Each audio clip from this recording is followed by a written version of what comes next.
Les obligations administratives de la pharmacopée exigent, tout comme pour la fabrication de médicaments, une marche à suivre rigoureuse s'étalant sur 10 ans pour un nouveau produit pharmaceutique.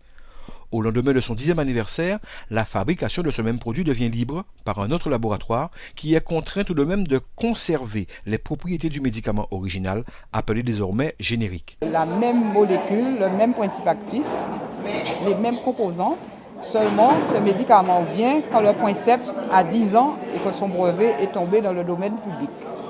N'importe quel autre laboratoire peut le fabriquer, n'ayant pas les mêmes contraintes que le laboratoire qui a découvert cette molécule et qui a déposé le premier dossier d'AMM.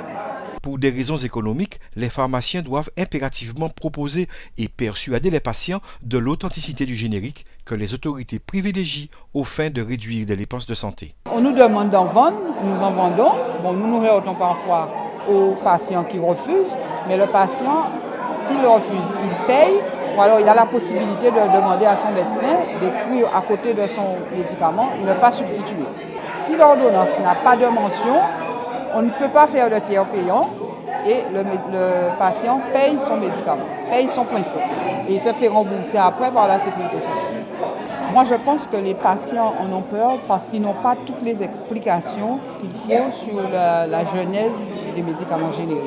Donc je pense que quand on leur explique bien ce que c'est, ils arrivent à braver leur peur. Il est formellement reconnu que les principes actifs entre le princeps et le médicament générique sont strictement identiques. Pourtant, certains patients demeurent incrédules quant à la véracité de ce médicament.